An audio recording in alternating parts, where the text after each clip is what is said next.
I used to work for a Subway next to a liquor store, along a fairly busy road. I hated the job, but I was only working there on Friday and Saturday evenings to earn some extra money. The customers were friendly enough, referring to me as the blue-eyed girl, as we didn't have name tags. My coworkers were all right as well, being fun and interesting people. But my boss was a jerk. Luckily, I didn't have to see him often because he was only around during the mornings. Yet, he'd always find a way to make my job more stressful. My boss would constantly say that our store was doing poorly in profits, and would make it so that only one person would be working for hours alone. I have no idea what he was talking about, because whenever I was working, I felt as though every resident in our city would make an appearance at some time during my shift. Luckily, I had a coworker with me until about an hour before close, something I was truly grateful for. But that all changed after minimum wage went up. My boss figured he'd save the money he was losing by cutting hours even more. So, instead of working with someone until 8:30 or 9 p.m., I would be alone from 6 p.m. until close. Something that worried my mother and boyfriend. They didn't particularly like the thought of me being alone in the store for that long, as I'm a girl. I didn't like the thought of it either, but what could I do? I dreaded the following weekend when the new schedule would be in effect. On Friday, my boyfriend agreed to stay with me until close. But on Saturday, he couldn't. And so, I begrudgingly made my way to work for 5 p.m. on that day. I worked with someone else until 6 p.m., and then they left.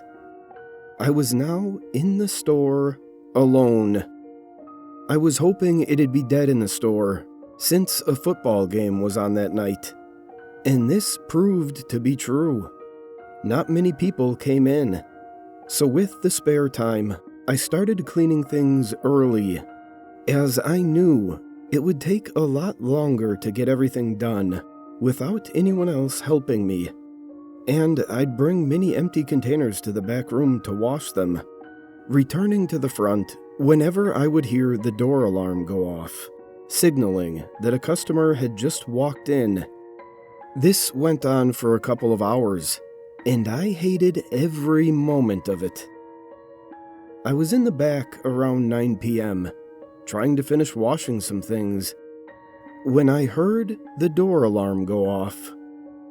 We would be closed in just a half hour, so this was the point in my shift where I truly despised getting any customers.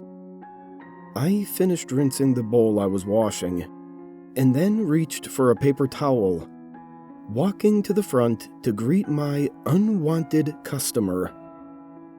Much to my surprise, no one was there. I didn't see any cars out front, but I looked around the store briefly before returning to the back room. Whoever it was, they must have decided they didn't want anything. Not that I minded. A couple of minutes passed, and then I heard the door alarm go off again.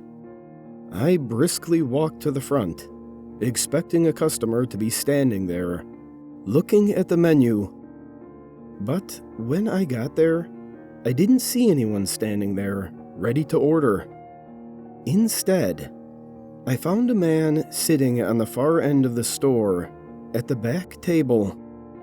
He appeared dirty, with scraggly hair, and mud all over his pants. He tracked some in, I could see, and wasn't too happy about it, knowing I'd have to remop the floors.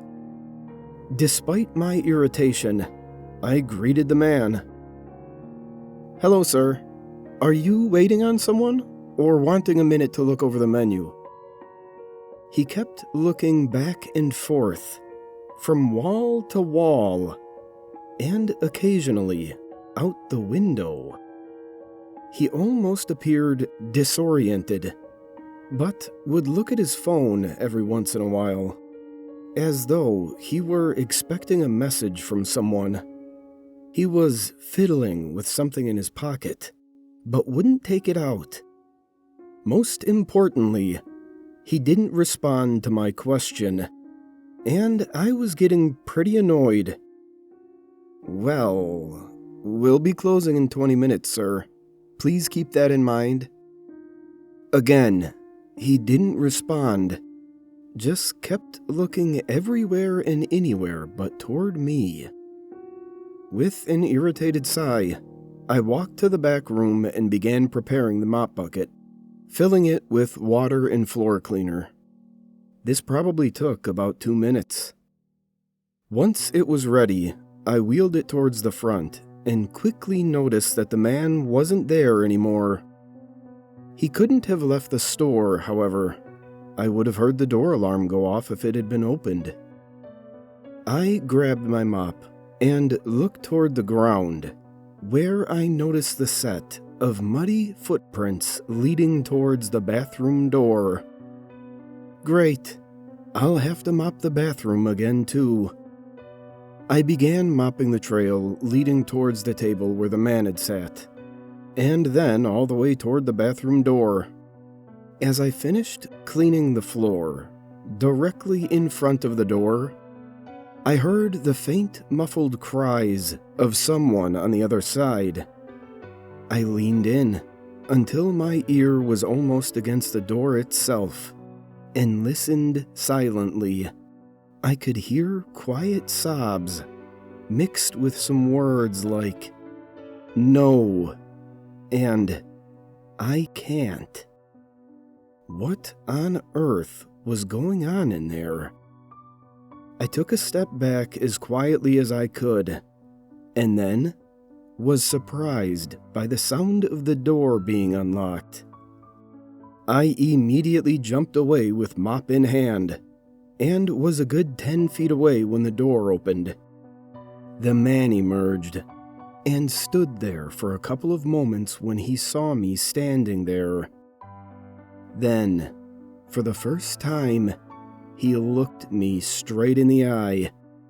This sent a chill down my spine.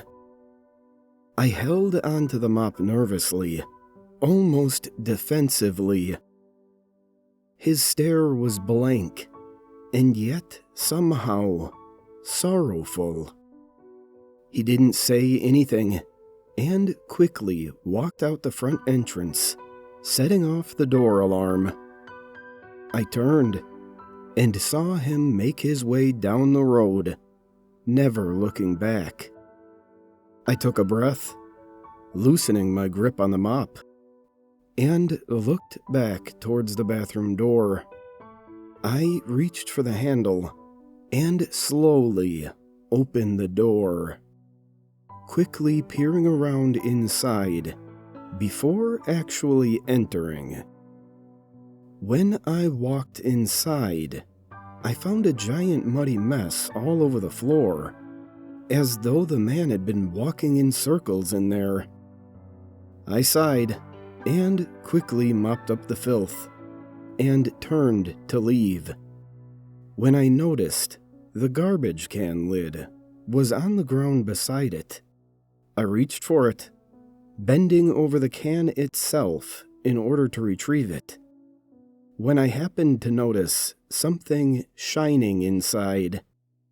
I could feel my face grow pale when I reached in and retrieved an open switchblade. The only other thing in the can was a crumpled piece of paper. I reached for it and slowly opened it. The words on it still haunt me to this day. 435 Wilson Road, brunette, Blue eyes. Saturday, 9 p.m. $1,200. I closed the store early that night. I didn't finish washing the dishes and didn't bother sweeping or mopping the back room. I just locked the door, put the food away, counted my drawer, and left. I quit the next day. I told my mom about what had happened, and she called the police. I gave them my description of the guy, as well as the knife and note I had found. They thanked me for my information and told us they'd do what they could to find the guy. My mom still freaks out about it and won't let me get another job. I don't go out as often, and I feel nervous every day. I always feel as though I'm being watched or hunted. I still wonder about that note sometimes. But in all honesty, I don't want to know. Whoever wrote it, whoever wanted to hurt me, I don't want to know. I may never know anyway. But one thing I do know is that I'll never work a closing shift again.